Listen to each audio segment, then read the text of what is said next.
The Push for More podcast. We are broadcasting from the beautiful Tranquili-Chi Center, and today we are interviewing Mr. Stephen East.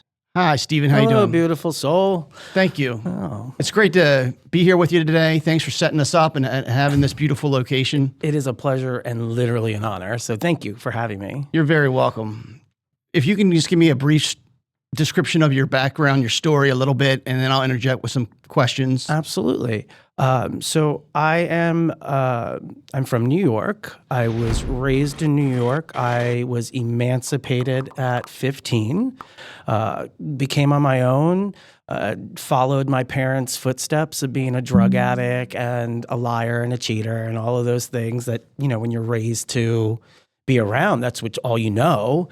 And then one day I got arrested at 29 and went to court on my 30th birthday. On my 30th birthday, threw myself at the mercy of the court. I went to rehab instead of being charged or anything along that lines. It was the best 90 days of my life. I cleaned myself up. I took full advantage. I mean, if I'm paying for it, I was going to take full advantage of it. Yes. And it was that time.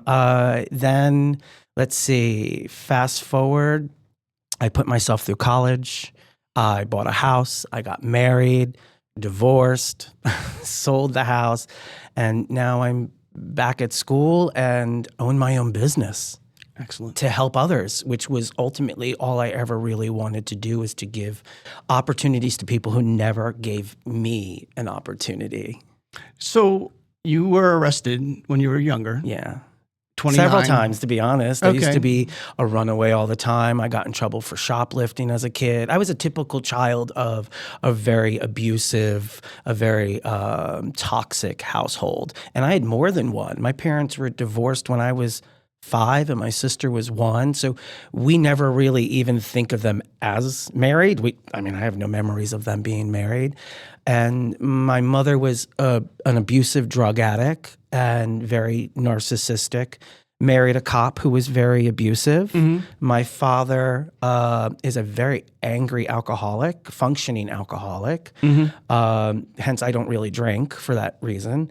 And then married to a woman who was just as toxic. So I had 4 toxic families around me who just had no concept of ethics or morals. And I've had to navigate this really on my own, and then meeting the right people at the right time who were just my earth angels, just helping me really find my place. That was my next question. You had a rough upbringing, Yeah. and you made it through it. So Yeah. what was your impetus to get through that? I grew up knowing I was here for a greater purpose. I mean, even I knew what was happening was wrong. I knew what was happening, whether it was the physical, the sexual, the emotional, the verbal. I mean, you name it, the full gambit. My stepfather was a cop. He would use all sort of interrogation tactics, like torture, like literally waterboarding, that kind of stuff. And I never let them break me because I knew deep in my core, even though I didn't quite have the emotional intellect to understand, I just knew it was wrong. And I just knew I was. What was the purpose of being here if that was really what my life was supposed to be? What was the turning point when you discovered that inner purpose? I really didn't know what I was here for until I sobered up at 30. Okay. I'm being real with you. Yeah. We'll probably go into this at some point. My gift, I'm a psychic. That's what I do. Mm-hmm. I do Reiki healing. I'm a shaman, but I'm a religious studies major because I want to study all the different cultures and ethics and ethnics and see all the connections between them all. But I just knew, like I said, from a very early age, there was something, and I just never quite, until I sobered up and really was capable of looking at myself, I wasn't capable of really seeing it all. So I thank God that at 29 I was arrested. I always say that was my big turning point. When I was emancipated, I was 15. What 15-year-old knows about life? Yeah. None whatsoever. And so I was just kind of at the mercy of my friends parents taking care of me. Mm-hmm. It was, and I didn't see anything wrong with that. I'm going to segue into this real quick. Yeah. So the Push for More has mentors, okay? Mm-hmm. And we try to get quality, good good mentors that can help not maybe persuade somebody to be a certain way, but to Yeah. help guide them, Yeah, support them. Not fix, because you can't fix. They have to be able to want to do it themselves. All you can do is lead by example. Exactly. Exactly. And that's why I was really honored to do this, because I've always found my story to be inspirational in a way I've never told it to anybody.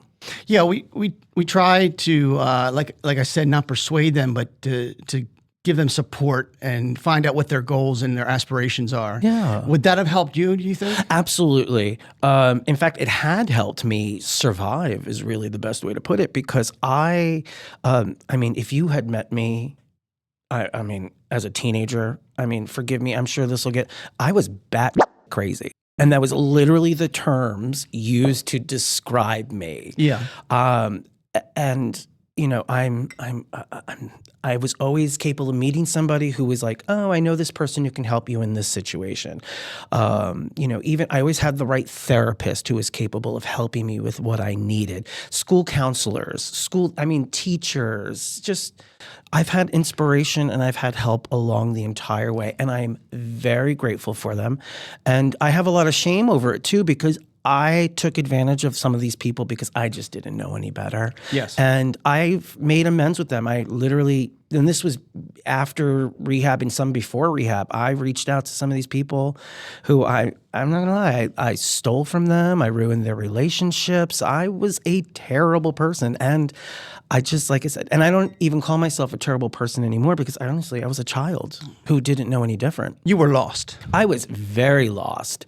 I was just in survival mode. Absolutely. And that's what happens when those kind of terrible things happen. Yeah, you don't know any other way, so you live your entire life in fight or flight. Absolutely. Yeah, it's just a never-ending cycle.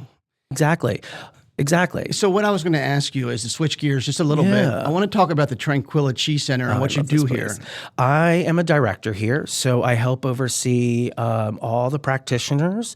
I mean, we do so much here. Big events, large events to help raise awareness for more new businesses and community things around here. We do a lot of community like meditations. A lot of things here are also free because we want to help people. I mean, we just want to help, and that's what we do here. As you notice in the probably in the camera, we have the gongs here and all that's for meditation. Sound baths, guided meditations. I am a Reiki practitioner. I'm a Reiki master. Can you explain that a little bit? Sure. Well, Reiki energy is just moving energy. I practice that just so I can get into people's just to kind of get into their soul. But I'm a psychic. That's what I do. Doesn't mean I'm Teresa Caputo walking down the street looking at ghosts. That's not my gift. Yes. I'm a channeler, which gets a little weird. It means, you ever seen Ghost, the movie Ghost? I have. And Whoopi Goldberg kind of gets taken over? Yes. That's literally what happens to me. I've had so much disassociation my entire life that I always associated with my childhood abuse, and I've looked at it differently. It's my guides literally taking over, so I don't have to endure the worst of it all. How did you come about being able to be that, I want to say, observant and emotionally connected to someone? How did that happen? How did you find that for yourself? It took a very long time. Once, sobriety. Mm-hmm. I'm not going to lie to you. I wasn't coping anymore.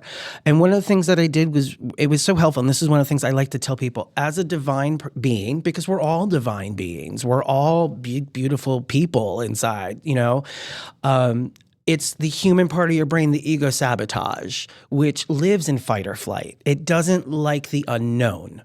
And so it keeps you in that fight or flight moment, that's survival. And so one of the things I did, so I wasn't shaming myself, I wasn't getting angry at myself, I created like a doppelganger. I created Evil Stevel. And Evil Stevel is like me, but he's like whip sniveling, he's got like a mustache, and he's like kind of thing. And I just stopped blaming myself. And that was when I started to realize I was shaming myself before other people could, and they weren't going to shame me. It was just a self-defense mechanism. And then that allowed me to really, truly realize that I was self-deprecating and self-sabotaging all the time. A lot of people are, and a lot of us are Yeah. at times, and sometimes all the time. So instead of blaming myself, I blamed this other part of me. So it wasn't a full blame, and because that gave me an opportunity to heal myself by loving myself instead of shaming, which brought guilt and all sorts of things. And you have to sit with it. You can't just, oh, I felt it, it's done. Yeah. It's a full sitting. Yeah. But my spirituality truly helped me find my voice and a love for myself. I'm not a monk. I'm not a priest. I'm not any of those things. You're just a caring individual. Yeah. I've always cared. Even when I was at my worst situation, I always wanted to help everybody, fix everything. And what I realized was that also is a form of sabotage. Yes. Because I'm not focusing on myself. Yes. And that was a form of victimizing. And it wasn't until someone finally said, like, you need to focus on yourself. Can't help everyone else if you don't help yourself. You can't pour from an empty cup, my friend. Exactly. So you have to put the oxygen mask on first. Yes. And that's it. That was a big change for me too, was finally focusing on myself. And that's a problem for a lot of people, but I can tell you that was definitely a big part of my life lesson. One of the things that we do at the Push for More is we have speakers come in, and such as yourself, and talk to the youth about what has transformed them and what has made them productive and what has made them become a positive, caring person. If you could give any advice to our youth today, what would you relay to them? About changing, transforming to something positive and productive. Well, I think that everybody and anybody really can do that. I think it's a matter of truly believing in yourself that you can and not caring what other people think, because other people will always have an opinion. It doesn't matter. They might keep it to themselves or whatever, but you shouldn't really care about that, because if you care, then you're judging yourself. And I think anybody can do that, because if you asked me if I was going to make it to 30, I would have laughed in your face. I would have been OD'd or killed in a prison or been a serial killer myself. Anything is possible. But I truly, truly want people to understand that, like, transformation is hard. It is not easy. And I, to this day, still carry this load, this burden, my childhood.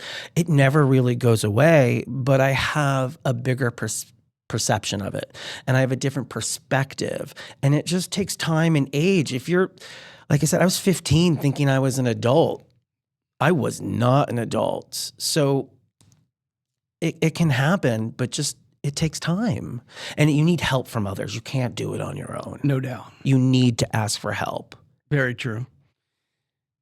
You work at Starbucks. Yeah. And it pays for your college. It pays for college, my friend. And you also do a great job there. Free college. That's my second office. I also know you're the director here, as you explained. Yeah. And, that's a lot going on. Yeah, 2 jobs and school. Yeah. It is quite a lot. It's 3 different hats, and I'm married, so I've got that. I was going to ask you what you like to do for fun, for Fun. recreational What is fun? activities. Yeah. I love to spend time with my dog. She was my saving grace during my divorce. I couldn't, that was something that taught me unconditional love. I don't think I really understood unconditional love. So I try to spend as much time with her because she's getting older now. And it brings you peace. It does. I think animals just love very unconditional. They haven't been tainted. A lot of humans could take a lot of some good advice from animals. Yeah. That was possible. Yeah, they want to play, they want to have fun, they want to cuddle, they want to They greet you when you walk in the door. It is literally love at its purest form. Exactly. Yes. I like to read. I'm big on music. Music saved my life. I was in my bedroom my entire childhood, and the only thing I had was a radio. And the only way I could stay after school was if I had an after-school program. And so to not go home, I played the violin, the clarinet, and the piano. Wow. I just did not want to go home. Yeah. And I tried to be the best that I could so I can get into all district, regional, all state, all of those things, so that way I could literally not be home. So music is something that's very important to me. In fact, that's actually how my guides talk to me. They'll play music in my head. Yeah. And that kind of helps me. And that really helped me understand emotions a lot more. My heroes come from the musical world. Tina Turner was one of my first heroes because no one spoke about domestic abuse. No one spoke about domestic abuse in the 80s and 90s, and she was the first one. And I kind of relate with her in a way because your guiding light happens to be the worst part of your life. And that's not an easy thing because when you want to talk about it, it will always strike an emotion. You just have to really process it first before you can talk about it again. And like PTSD and things like that, it's okay to be diagnosed with those things because they're real. But you need to get help for them. And then back to domestic abuse, it's hard to walk away from things that you're attached to emotionally, but you know that it's better for you on the other side. Oh, absolutely. That different perspective and seeing the big picture and understanding. I understand that everything I went through was so that I can truly help people on a deeper level and it not be superficial. I really want to help people. And a lot of my clients tend to come from the same kind of household I have. Maybe not that bad, but everyone's been through some stuff. And I truly believe I learned a lot of empathy from my experiences. I learned a lot of empathy as a funeral director. I mean, because that really puts it into perspective. It's life or death. You know what I mean? Yes. And it makes you truly realize how short this is. Yeah. How it could be far worse. Yes. And I truly believe that everything has occurred to make me who I am. So you have to process it. You have to take a look at it. I denied it for decades, and it did me no good. One of the things what I'm trying to do is incorporate what PUSH stands for: passion, understanding, sacrifice, and hope. Oh, I like that. And what I would like to know is what passion means to you. Wow. It really is community work. Okay. It really, I'm driven by it. To help people is, and like I said, it can be very victimizing. But once you realize how it can be, you start to set boundaries, and then you're capable of really helping people a lot more. I know when you had the open house, we had a food drive, canned food drive, and that was very successful. That was another person who just fell into my lap at Starbucks. Yep. Who just runs this food pantry, things for animals. I try to help. You never know when it's going to be you, and that was something I learned a lot too growing up. I mean, I was homeless at some point. Living in the back of a car. And a drug addict. So, you never know when you're going to need it. So, like we said, it's about setting an example, leading by example. And so one of these things I like to do is I'm very passionate about really helping those who don't have a voice. How about understanding? What does that mean to you? So to me, understanding is knowledge, because knowledge is needed in order to process emotions. That's how wisdom is made. Knowledge is the tool to help process emotions. And that's why I say get help. Yes. So you can understand yourself and other people and see the big picture. Absolutely. What about sacrifice? I always said, I'm not a martyr, but I felt like I've lived a martyr's life. I sacrificed a lot to get here, but everything was worth it.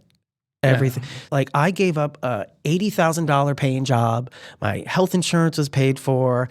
I was set for life. If I stayed a funeral director, I was set for life, never had to worry about it. My place offered me this career. And one day I just, I heard this, I found a feather at my foot, and I just heard, it's just time. And I sacrificed my career, which I went to college for. I'd spent 10 years there. I gave up everything to follow my dreams. And here I am now. In greener pastures. Oh my God. And I live a beautiful life. I am one of the luckiest people. I've always said I'm one of the luckiest people because everything has always worked out for me. It's as if there is a divine path for me. One last word on the acronym is hope. Hope. I never gave up. I never gave up. I always had maybe low hopes, so that way I wasn't crushed so hard. And I used to say that as a joke, and now that I'm older, I was like, that was a coping mechanism. I never give up. Never, don't ever give up on anything. If your dreams, your passion, all of that, have hope, because if you put that out there, it will happen. It may not happen in the way you want it. Yes. But if you need that to happen, the universal answer, it will happen. I mean, you're talking to a child who used to get beaten and sit there and just, why did the God forget me? Why did the blah, blah, why am I here? And then just was always kind of like, I know I'm here for a purpose. Like, I hope I'm not, I know I can do this. Thank you for being strong enough to get through all that. And I'm sorry you had to go through that, but it's made you me a who great, I am. great Yeah. person. And trauma builds character. No, and humor. Yeah. I used to look at it going, what? Wow. Like, and I used to hate it. I hated my childhood. I hated everything about it. But no, I mean, I really had to look at it, but I had to get older and look at it from a different perspective. No That's doubt. really what it took. Absolutely. And sobriety. I'm not going to lie. Like, Yes. I'm not going to push that any further. You know, the California sober life didn't work for me either. Mm-hmm. It didn't work for me either because I was still coping. What do you mean by the California sober That life? is that I'm just going to smoke weed when I'm having a problem, or I'll just have one drink, you know, because I'm in control of it. It's all or nothing for me. And that's kind of how it had to be. And that's good that you realize that, and you can realize your limitations. Yeah. I saw what was going on. I also watched my parents. You know, my mom's a 64-year-old drug addict still. Mm-hmm. And my dad still drinks to this very day. Ugh. I'm really sorry that it's... I don't have a relationship with them. I wish them the best. Always have. But then I go back and forth all the time because... you're human. Yeah, exactly. So I sit with those emotions and feel it, and then kind of see how that works. And it's a storm. Yes. It'll just ride on out over time. I think this is a good place to Sure. wrap it up. I really appreciate you hosting this and having this here. Oh, anytime. Anytime. I mean, you're welcome to use the space for future podcast things as well. That would be excellent. You are more than welcome for that. Thank you very much. It's great to see you again. Thank you. And we'll see you with our organization, The Push for More, Yeah. www.thepushformore.com. Mm-hmm. And we'll talk soon. Great. Thank you. Thank you.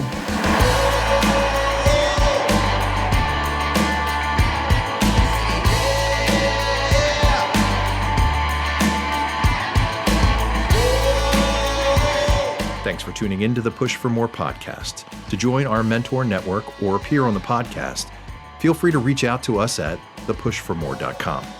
And if you have the means, please consider making a tax-deductible contribution to help support our mission. Also, don't forget to like, share, and subscribe. Every little bit helps us push forward.